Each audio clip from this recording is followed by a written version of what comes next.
Thank you so much, and thanks for the kind words for all three of us. I can say that was very gracious of you. I think we are just three of us on the panel, so we've gone a bit differently.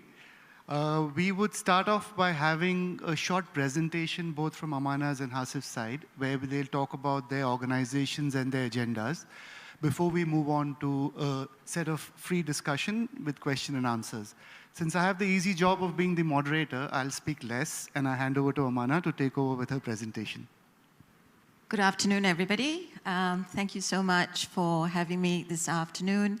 Thank you to Ratings Agency Malaysia for inviting AmBank to be part of this presentation and this session this afternoon. So I have the pleasure of actually sharing with all of you our journey at AmBank in terms of sustainability.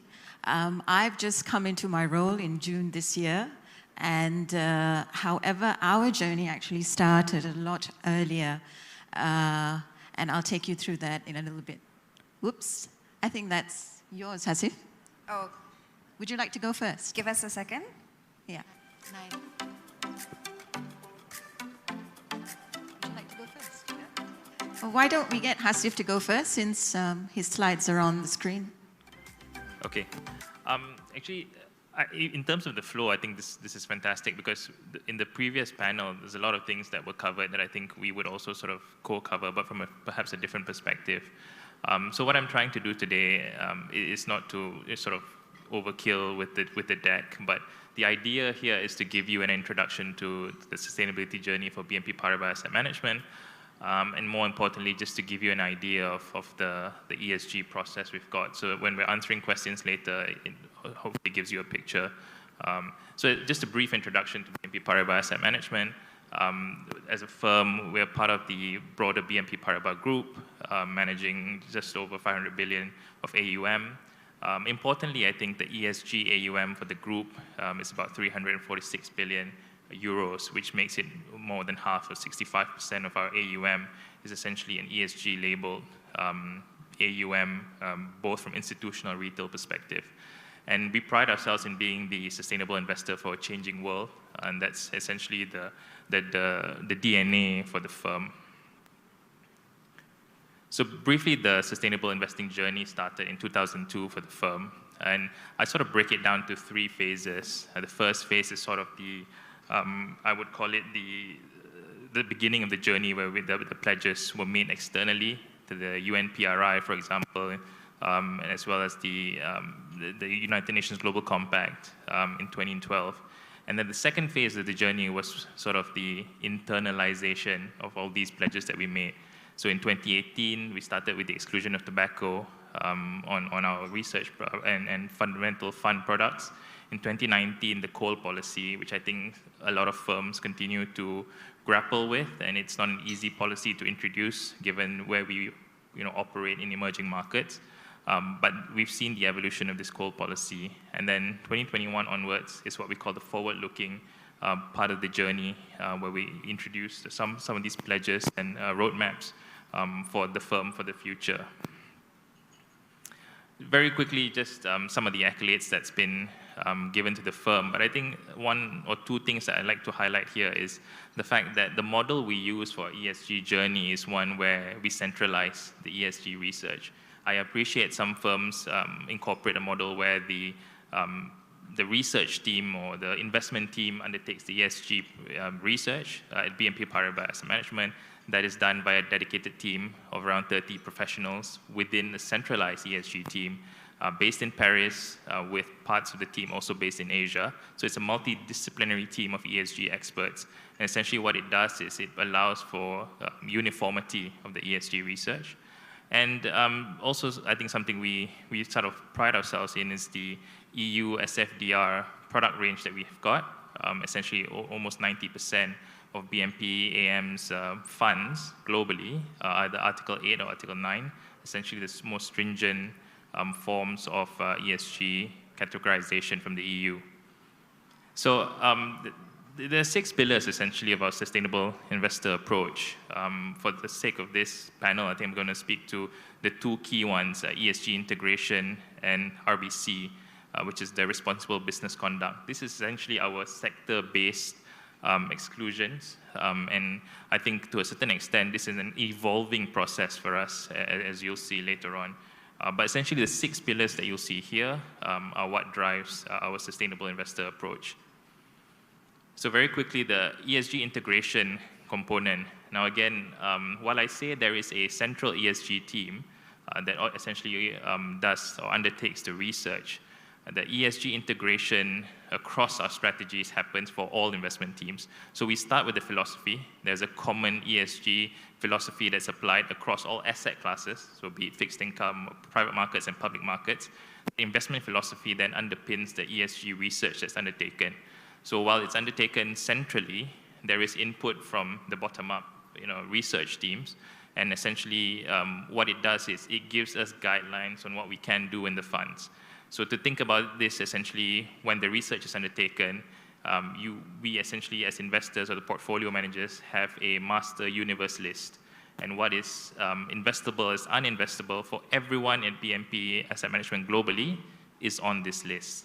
And then we go into the sort of engagement and stewardship process where the underlying research then informs us about how we vote at companies or AGMs, and with fixed income and how we sort of advise the issuers in terms of structuring engagement of their sort of green bond frameworks.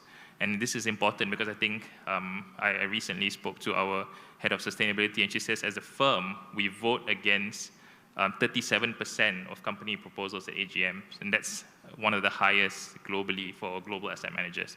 So we don't, essentially, we're not activist investors per se, but the research that we undertake inform the way we vote. And then just lastly, on portfolios, where it's also integrated, is the KPI and reporting. Essentially, what we do, as I've said, we've got the universe list, but for the portfolios itself, we strive to be better than benchmark when it comes to ESG reporting and ESG data. So as I said, the RBC is important for us as portfolio managers. So this is one of the pillars I mentioned earlier. What the RBC does, the responsible business conduct, is essentially, think about it as a sector-based exclusion list or sector-based exclusion process. So we start the UNGC, the UN Global Compact, and essentially it gives us the 10 principles. And what we look at when we are researching ESG on companies, essentially human rights, labor, environment, and corruption. And then what that then goes, or inputs go into, is the sector policies. So I said this is a sector exclusion, and so it's your typical sectors, right? Your controversial weapons, coal, tobacco, oil and gas, for example. But then what it then does is that it gives us the specific areas that we look at. So it's not just a blanket exclusion, but it gives us the specific areas to focus on. So essentially just to give you a quick example, for power generation, although it's called the coal policy, we have excluded companies that have zero coal, but who actually has a carbon intensity higher of 400 CO2 per kilowatt hour. So essentially, it's not just purely about coal, but about your efficiency of your power generation as well.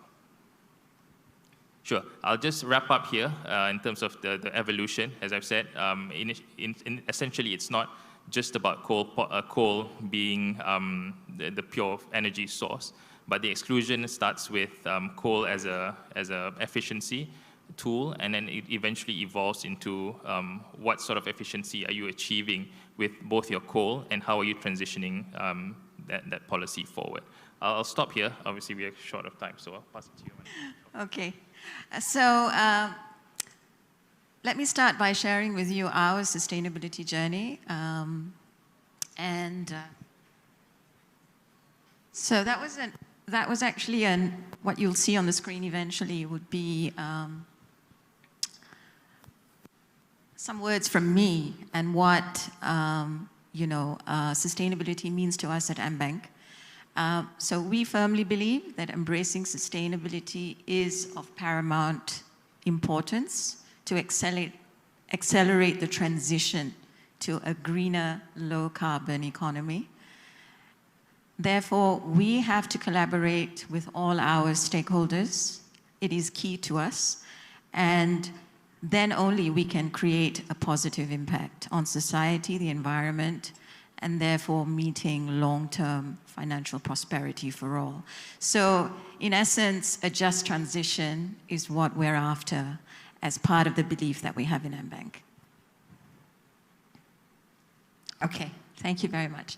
So perfect. So as I was saying, even though I moved into my role only in June this year, our sustainability journey has started a lot earlier. So in our financial year is in March. So in our financial year ending March 2018, we actually started off with a sustainability working group.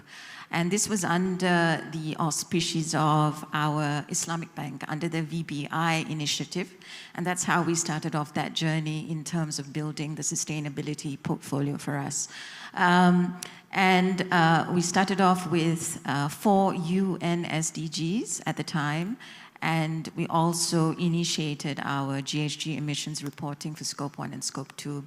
So this has progressed over the number of years that you see on the screen, and we came up with our sustainability framework in 2021. And we actually established a group sustainability council at management level, and we meet quarterly in order to discuss sustainability issues and considerations on a quarterly basis in order to determine what we want to do from a risks as well as opportunities perspective. And then on, we actually decided that we'll expand the number of UN SDGs that we would support, and we now have 10. And we also created our exclusion list that I'll talk about a little later. In line with our regulatory requirements, being a financial institution, we started off the process of reporting our CCPTs, as well as commenced with our CRMSA journey for climate change, stress testing and scenario analysis as well. From an enterprise perspective, we have also worked with reducing our enterprise carbon emissions, we introduced our energy management practice guide and environmental sustainability webinars and so forth were actually part of our culture program so that we can educate and teach our people as well in order to conserve energy and therefore reduce our own enterprise carbon emissions over time. We are also a supporter of TCFD. We started in July 2022, and we participated in the Bursa Carbon Exchange. And one of our great achievements is the fact that we collaborated with Pantas, a carbon tool service software provider, in order to assist our SME customers in their journey to greening the economy, right? And I'll talk about that shortly. So sharing a little bit on MBank's sustainability framework, there are 3 key core sustainability themes that we support. One is responsible banking, second, conscious self-conduct, and the third, positive social impact.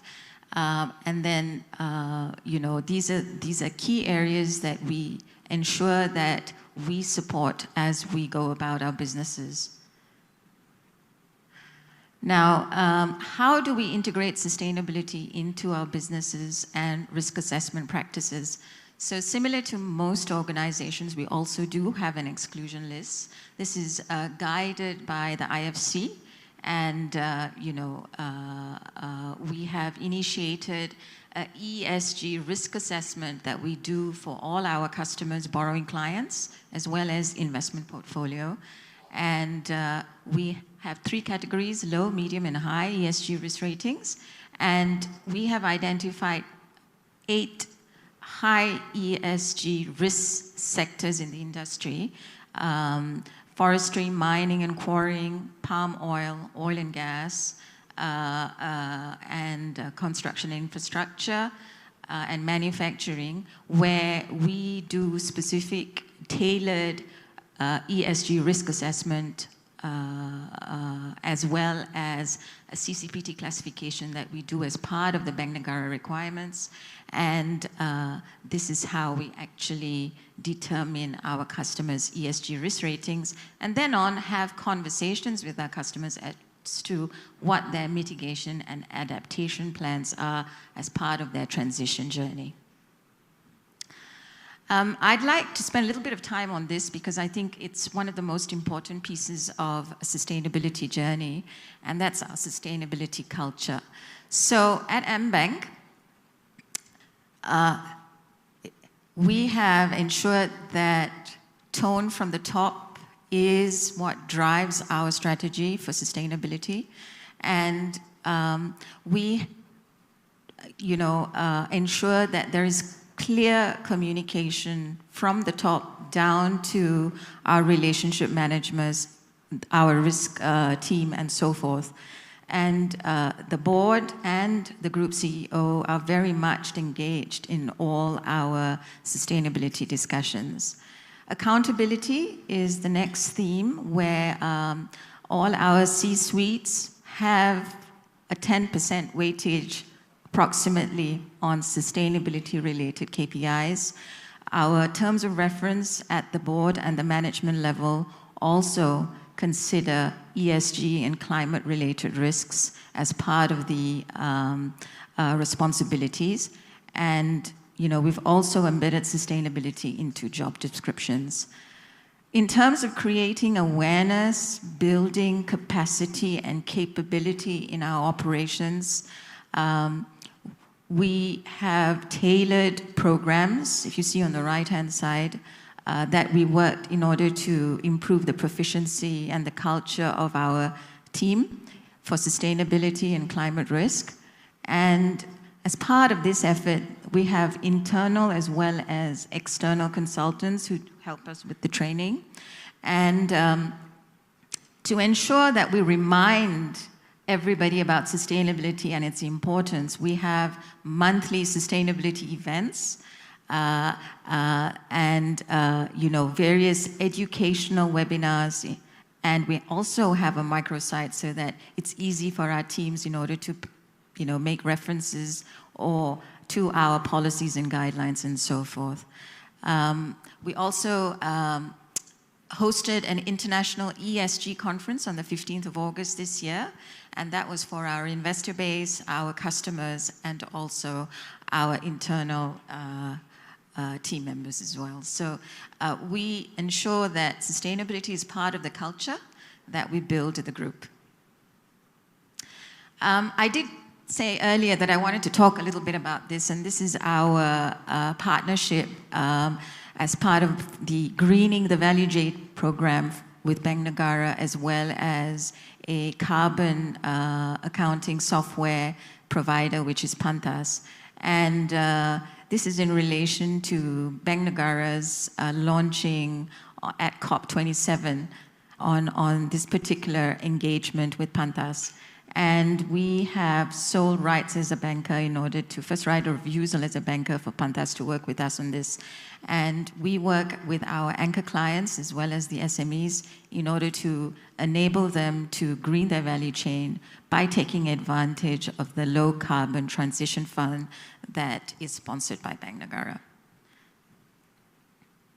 And I'd like to make reference to the JC3 conference last week, where Central Bank Governor actually indicated that at least 50% of financing in 2026, of new financing in 2026, should be in relation to climate supporting and transitioning activities. And we've actually have had for at least 2 to 3 years now our green financing guidelines that we anticipate that will support this effort. So, and this guidance that we've provided quite in fair detail for 9 of our sectors, industry sectors, that we are hopeful that will allow us to achieve that particular objective. So this is some of the recognitions that we've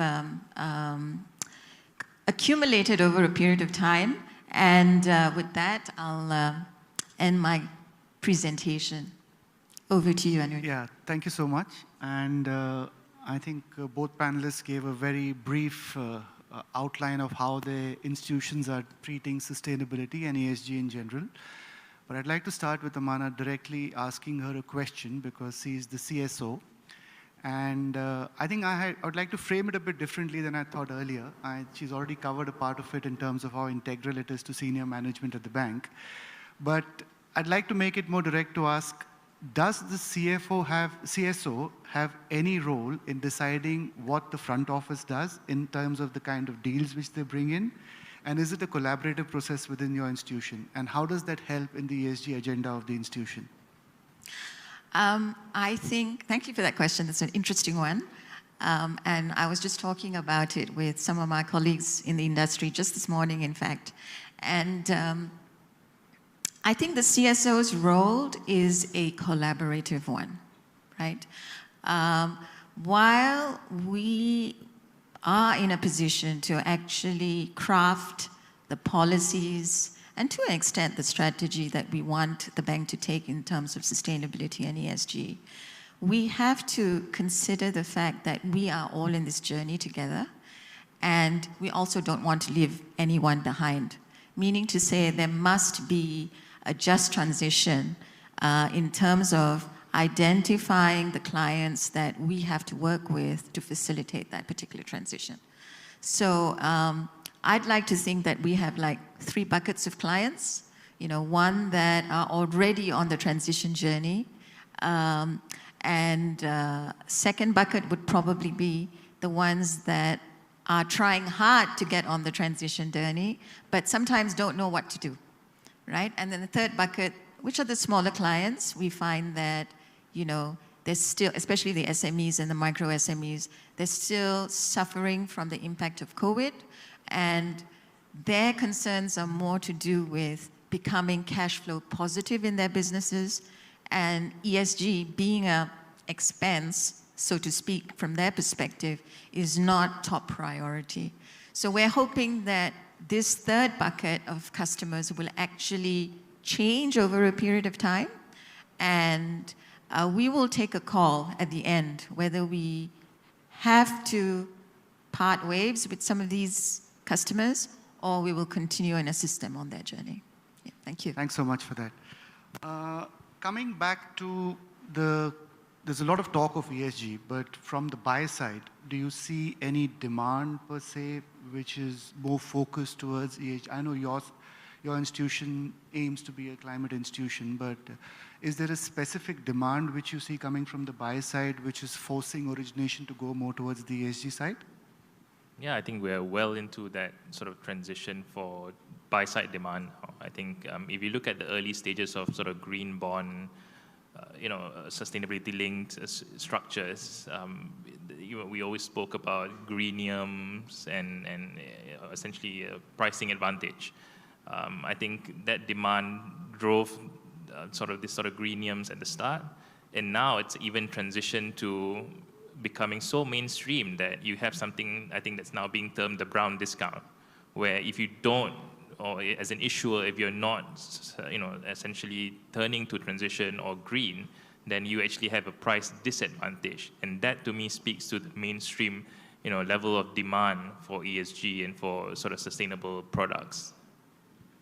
Anything from the banking perspective from your side? Because this is more from a fund perspective, but when you are looking to do you incentivize your relationship teams to actually go out and source more deals in this space?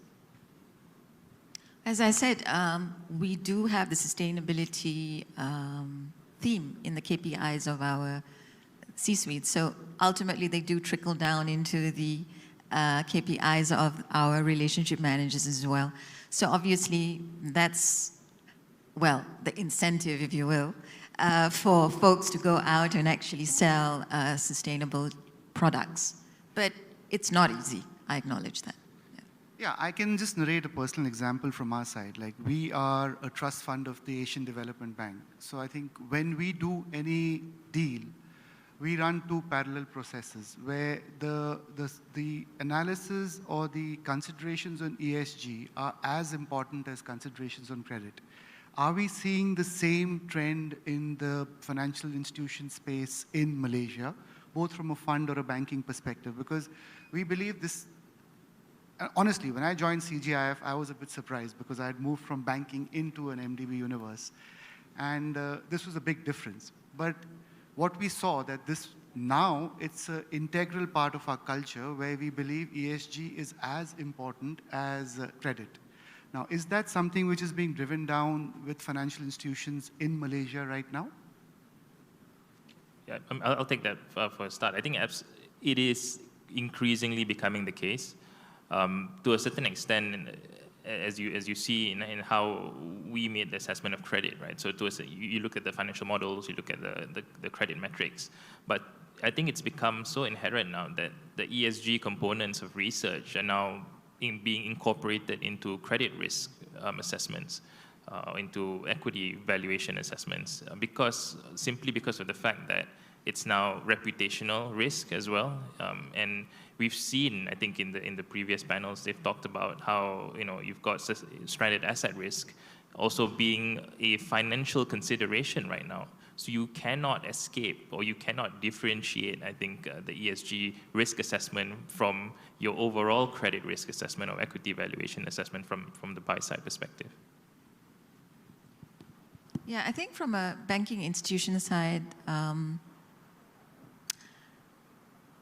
if I just look at capital alone, right, the ESG element of it has not yet impacted capital allocation at this point from and I think Eastern regulators have not taken that bold approach of requiring that yet. I think the Europeans are just starting. However, ESG has become an integral part of that credit risk assessment. And as we go through the assessment, this huge risk assessment exercise that we're doing as part of the climate risk assessment and stress testing, and scenario analysis and stress testing exercise that we're doing here in Malaysia. Increasingly so, that element of climate risk impact will come into our modeling and calculation requirements and our ICAP requirements as a banking and financial institution. And that will then lead strategy for the financial institutions as well. That's very encouraging to hear because in the MDB universe, I think ESG is right at the center of it. Like ADB, who we are a trust fund of, has now announced themselves to be the climate bank for Asia. So I think that's going to drive a lot of the agenda going forward for us at least. Moving on towards the standards which we have in terms of, you hear of ICMA standards being applied, you hear of other green financing standards. There's also the ASEAN standard, which was talked of in the previous panel. And we work across the entire ASEAN universe, not only in Malaysia, but outside. In fact, just to give an example, the first green bond which CGIF as an institution supported was actually in Malaysia, which was for an issuer here. In 2021, we did. That was under ICMA standards. But I think we've done a social bond under ASEAN standards also. What standards are more popular here in Malaysia? Are you moving towards the ASEAN standards? Are you looking at the global ICMA standards? Or would you be just open to both? And I think because RAM is also here and organizing the event, I need to ask this question. When it comes to providing a second-party opinion, I think usually the standard has been to go with Sustainalytics or CBI, all these kind of institutions. We work very closely with ABMI, which is the Asian Bond Market Initiative, or GGGI, but we really haven't seen anything being done by RAM to provide a second-party opinion. From an investor, bank's perspective, is there a difference in standard, or you treat them as equal? Maybe I'll take the first one. I think we heard from the previous panel, I think it's an extremely fair comment that when you want to aim for standards, you aim for the highest absolute standards because you know you're essentially going to get there. But then when you look at, if you ask, is there a preference? I think there is also something of a sort of a harmonization of standards as well. The ASEAN standards essentially will be applicable to or interchangeable with the ICMA standards essentially. So the idea around regulation is that you want to make it as applicable to as wide of a region as possible. Hence why when we came up with the ASEAN standards, it was applicable to an ASEAN-wide region, right? Yes, you may have specific, idiosyncratic specialities to local requirements, but when it comes to standards, I think, and when you have a choice, you want to, adhere to standards that are widest and in sense, the most stringent ones, because essentially most standards that are localized will get to the more globalized European type standards. Any comments from your side on that? Or because I think BNP's comments would be more from a global perspective. I think yours would be. I think it, depends very much on the currency that you're issuing your bonds from, right? So obviously, if it's a US dollar or a foreign currency denominated bond, then it would be a different story. Whereas if it's a ringgit bond, then it would be a different story. And then, that's where RAM comes in as to provide that second party opinion. Yeah, I think our dream is to do a deal in Malaysia with a RAM second party opinion under the ASEAN standards.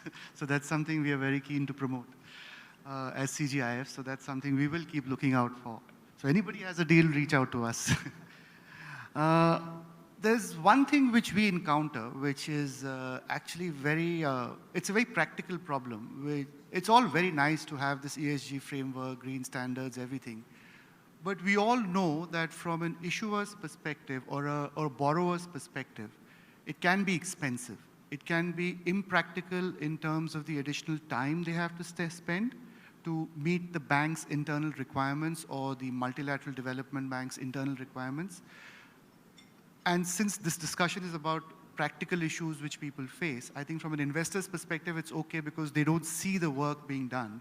But like you as a banker or we as people who are making deals and trying to get this done, how do you convince the small and middle market companies? Because most issuances we see, most of the large ticket headline deals which seem to be happening are done by financial institutions which are large, governments, but not as much by the middle market and small SME companies. How do you think we can actually, as a group here, come up with solutions to support them to actually become more amenable to actually agreeing to do these kind of certifications and issuances? Well, did you want a banker? Or? Both perspectives are good because we've got the fund side and the bank side. I think. Sure. I think in this case, both the carrot and stick model has a role to play here. I mean, the carrot model, I think, as you said, subsidies, incentives, which is something that's been implemented in Malaysia, goes a long way, especially to SMEs, where, as you say, they worry about the bottom line, worry about returning to cash flow positive. So when you're worrying about bread and butter issues, ESG becomes secondary, and that's understandable. But I think as we take a step forward, and when investors start thinking about Scope 3, Scope 4, and to a certain extent, when the value chain or rather the supply chain becomes an assessment that most MNCs have to start to make, and you as an exporter or an SME that exports outside to some of these developed markets will not have a choice but to transition to a more greener way of doing business. So essentially, that's your stick model, but you can't just essentially provide a punishment or disincentive without allowing them a way to move forward. So I think data plays a really big role in that, making data accessible, making data cheap, and that removes the concern around cost to a very big extent. So I think that's extremely important if you want to incentivize and also create urgency for SMEs to move towards a transitioning. Actually, that gives me a very nice segue into explaining our collaboration with Pantas, because that's exactly what we're trying to do. So it is an encouraging approach because of the fact that the regulatory requirements, say, for example, for SMEs that who have to, or are SMEs in the supply chain of anchor clients or large corporates, if you will, who are exporting to Europe, are impacted by the CBAM, right, Carbon Border Adjustment Mechanism. So given that they have to start calculating their Scope 1 and Scope 2 emissions right? And reporting has just started in October 2023, in fact. And during the transition period, I think it's until January 2026, all the SMEs who are exporting to the Europe have to ensure that they start getting on this journey. And our collaboration with Pantas, MBank's collaboration, we actually pay for the SMEs to have access to that software. So if you're an SME out there, please do come to us and we'll assist you throughout this journey as we progress along. So that's one.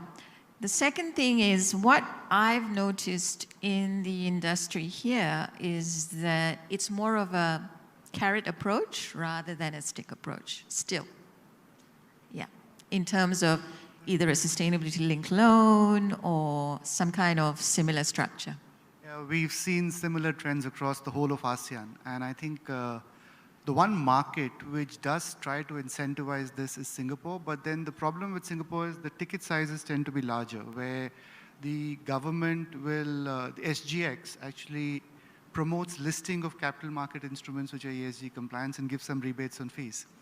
I think from a broader MDB ecosystem, what we do is we actually try to give rebates even to smaller companies, and we provide them technical assistance to get them up and running.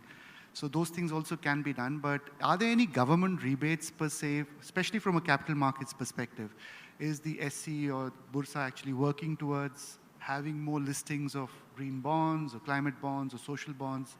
Are they actually working? Is there an initiative like you have in Singapore to give rebates for listing of these bonds? Because if you really want to broaden it, you need, the carrot approach, like you said, is actually very important, especially when it comes to smaller companies who are more bothered about their bottom line than actually getting the certification. So is that something which is under discussion here in Malaysia? Because I was hoping to hear about it from the previous panel, but I didn't get to hear anything about that. No, I think it's definitely been there for a while in terms of incentives, right? Tax incentives predominantly, essentially a way to help fund the cost of issuing green securities or green certificates. But I think that only goes so far in the sense that you make the cost slightly cheaper, but in the grand scale of things, it's not, it doesn't really incentivize a company. So it has to be sort of a whole ecosystem model. So you've got to create demand for such securities from the start. So I think to a certain extent, we're not there yet when it comes to creating demand, as opposed to, say, the more developed markets where the demand is organic because you've got funds that have specific requirements to meet sustainability investment targets. Here, it's a bit more voluntary, and I understand why, because maybe the assets are not there yet. But to create, tangible long-term demand, we have to move towards having investors that really need these assets, and then you will see the price difference, a massive price difference, when you see investors forced to, sort of pay up for some of these assets. And I think that's where you really get to see the marginal or the financial incentive come to SMEs. What about issues like greenwashing? How do you actually circumvent those? Because it's okay when you enter into a deal where you helped finance a company or raise money from the capital markets, but what kind of continued monitoring do you guys have within your institutions? Because that's extremely important when it comes to the ESG agenda. So any perspectives on that? And have you seen cases of greenwashing in Malaysia? Do you think that's possible? Because, yeah, there are not too many of such issuances, but is there a possibility of that happening? And how do you mitigate against such risk? That's more important. Well, I think we're very lucky in Malaysia because I think the regulators, both the Securities Commission and Bank Negara, have given us very good regulations, in fact, like the climate change, principle-based taxonomy, as well as now the climate risk management and scenario analysis policy document, and various other guidance that allows us to work within the boundaries of what is expected of us as financial institutions and so forth. So, of course, I won't be able to name many names, but sometimes it's a judgment call on the decisions that certain parties have to make in terms of that. But at MBank, we are very concerned about greenwashing, and we don't. We practice and ensure that we do the necessary due diligence and the assurance before we actually make anything public. So, yeah. Maybe I'll just quickly address greenwashing from a sort of a fund management perspective, because you saw in the presentation slide, it said we had over 90% or just under 90% of BNP Asset Management's funds in Article 8 and Article 9. So these are some of the most stringent requirements for ESG disclosures. And essentially, the threat of greenwashing is real. So what we do internally is to ensure that there's a very clear guideline about what is a sustainable investment. Essentially, and these are vetted and mandated by the central team, and then the investment teams themselves also seek guidance from the central sustainability team. So the threat of greenwashing is, I think, always there, because there's also an evolution of what is greenwashing and what is ESG, right? Something that is accepted in Europe may not be acceptable here, and obviously operating in emerging markets is always a gray area about what is acceptable and what is not. So we think for our perspective, a central ESG team vetting some of these investments is an important safeguard for us. Thanks so much for it, because that's an issue we also keep grappling with all the time. And I think one way we try to tackle it is that we do annual appraisals on all from an ESG perspective. I'm sure institutions here in Malaysia also would be doing it. I think we have about 15 minutes left, and I'll just take a couple of questions more before, if there are any questions from the audience, we can take them. So I think one is a very personal kind of a question for me, because I've been working in the Malaysian market for quite some time. And there was a time in 2008-9 when Malaysia, amongst all the ASEAN countries, was a large center for foreign issuers to come and invest here. Now, over a period of time, and since we work in a whole ASEAN perspective, we've seen countries like Thailand also move ahead of Malaysia in the sense of being open to foreign investors, issuers coming and investing. Now, clearly, I may be wrong in my understanding, but I think the investor base is solid in Malaysia, and the demand for ESG products is higher than the supply for ESG products. In that scenario, is there a drive from the government, or are the investors lobbying for Malaysia to be opened up for issuers from, if not overseas, but from ASEAN, to come and benefit from this excess demand which you have for ESG products here, and especially Islamic products, because I think that's where Malaysia is the largest Islamic financing market. And if not, then what can be done to actually get that going? I think to a certain extent it's happened when we were moving towards the Islamic finance, sort of making ourselves a hub for that. I think we've now come to realize that becoming hubs are no longer relevant these days. Same with Hong Kong, same with London, for example. But what we want to do instead is make ourselves an efficient market for people to come and issue securities here. So absolutely, I think as investors, we welcome foreign issuers to come here to tap the investor base. But also the flip side, something I've said recently as well, is I wish that our large corporates start thinking about tapping into hard currency markets where you can bring investors into our market and recognize some of our issuers as sort of a big global issuer. So because, for example, if you issue a local currency green sukuk, for example, it's highly unlikely or less likely for you to be included in like a big index. If you issued a green dollar sukuk, it's immediately you get into the JACI or JP Morgan Asian Credit Index or Emerging Market Bond Index, for example, and you become sort of this big issuer. So it works both ways. Absolutely, we welcome more foreign issuers. We had Turkish banks issue, for example, but I think a fundamental wish list for me is to see our large corporates start issuing, in hard currency or multi-currency issuances. Yeah, because that's something which we also keep talking of quite a lot, how to get more regional integration done amongst the ASEAN countries, if not getting people from Turkey at least, because we've seen a lot of Korean issuers, Japanese issuers sometimes have come here. In fact, we've supported recently a China deal and a Korea deal also here. Malaysia by far is the most developed corporate bond market. And since one of the agenda topics was also capital markets, I think one thing unique about Malaysia is the investors are extremely savvy. You've got good rating agencies, the market infrastructure, regulation is very solid and sound, and it's got depth. Do you think in this space, an institution like CGIF, who provides credit support, how relevant are we to the market in Malaysia? Because when we look at, and do you think there was Dana Jamin before this, which is now moved into a bank, but do you think there is a space for an institution like CGIF to be topical for your client base, Amana? Because you have a lot of middle market companies who are looking to grow and possibly tap the capital markets. Do you think it's there? And I think, as if to you, specific question, from an investor's perspective, do you think there is a set of clients where the gap needs to be bridged between the credit standards?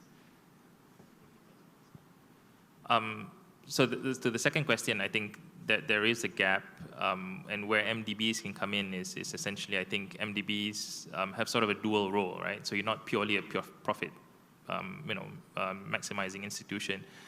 So I think there is that gap in sort of the SMEs that are looking to transition, but also, clearly, especially SMEs that are a bit more exposed to a global network, global investor base may benefit from having an MDB come in. Just to give you an example, I was recently part of an MDB client that essentially gave us, or rather gave the firm a mandate to invest, but instead of returns being the core requirement, it was actually engagement and transition of the portfolio that was the core KPI for that particular portfolio. And I thought that was interesting because for most clients, you want to maximize returns. But in this particular case, because it was an MDB client, they said, no, we want to see that transition and we want to see how you report this transition to us. And essentially, it was a journey that we got together on to essentially advance the ESG agenda as opposed to profit or return maximization. So I think absolutely there's a gap that MDBs can come in to step in. Your views? I think you are asking whether you have more business in Malaysia. Yeah, we'd love to do more business in Malaysia. It's something in our currency mix, we want Malaysia to move up a bit. So, yeah. Yeah, so, there are, I think, in the coming years, there's going to be significant amounts of opportunities for MDBs because innovative financing structures and blended finance structures are going to be the key to move it because of the fact that if we want to move into net zero position 2050 as a country, I think some metrics I was reading over the weekend, you need investments of about 1.3 trillion ringgit, which is about 280 billion US dollars, right? And I think we've been fortunate in the fact that the government has started issuing out policies as well as their plans as to what they want to do with transitioning this economy because of the fact that historically even till today, we've been very carbon dependent in terms of our economy. So let me make reference to the new Industrial Master Plan, as well as the National Energy Transition Roadmap, as well as the Malaysian Renewable Energy Roadmap, as well as the Hydrogen Roadmap. So there are many roadmaps and transition plans that the government has actually issued. And I think it's not only the large companies that will be involved in these particular areas of focus as we transition into renewable energy. For example, just as one sector, even the smaller, medium-sized companies, part of that particular value chain are definitely going to be needing some assistance from MDBs. So there would be a, fund crowding in kind of innovative financing or blended financing structures that are definitely going to be in demand in the coming years. Yeah, thanks for that, because I think we are very encouraged by the fact that Malaysia has all these programs coming up, because in our pipeline, we do keep getting inquiries from small and large companies both. Just one specific question before we move to the two questions which have been asked by the audience. In terms of the market development, do you think there is a scope for having Islamic securitization kind of structures or more Islamic financing, which meets thematic bond frameworks in Malaysia right now? And is there a move by both investors as well as regulators pushing the markets towards that direction? I think it's a chicken and egg problem when it comes to Islamic or even thematic securitization, because to a certain extent, you need to have the assets. And if you look at where we are with the banks, you're sort of ramping up the asset bases, right? So you need to perhaps create a sizable asset base, right? A sizable transition or green asset base. And then we move to the next phase of Islamic securitization. Because if you look at the market right now, the Malaysian fixed income market, securitized assets or asset-backed securities are fairly marginal, fairly small. So even when it comes to green and transition assets, it's even smaller. So I think there are issuers that are sort of specialized in issuing these sort of securitized assets, but it'll take time to grow the asset base first, and then we move to the issuance. Thanks. So I think there was one question which specifically, okay, it's there. So there are two questions. Oh, that's so easy. So as a financial institution, how do you convince SMEs to onboard clients on this journey? I think that's extremely important. We've talked about it a bit, but I think the audience wants to hear more details. So up to you, Mana, how you can convince them. Okay, thank you. So I think both the questions, in fact, that I saw were directed towards me, and also from the same topic, or leading into the other. So as I said earlier, yes. So how do we get SMEs into this is, one is obviously educating them on the regulatory requirement, especially if there are they're exporting, or their anchor clients, which is basically, if say, for example, you are an SME in a supply chain, and I can use this because Kosan, the glove manufacturer, is an exporter of gloves into the EU, and they've actually adopted this particular strategy where their SMEs in their value chain are actually using a carbon accounting software similar to what we have in AmBank, or supporting our SMEs customers in order to report their Scope 1 and Scope 2 emissions, right? That will eventually lead into my example of Kosan Scope 3 emissions, or financed emissions, emissions rather, which they will have to report when they export their products into the EU. So that's one. So we are scoring our existing SME client base, as well as new customers that we have in the SME portfolio who are going through this. But I think the key is education, and the fact that if you do not start off this journey, it is eventually going to catch up with you, and it may be too late. So we also have a program under our SME banking and commercial banking portfolio, which is called BizRace. So, and we nurture, if you will, some of our SME customers and potential SME customers on the journey towards this.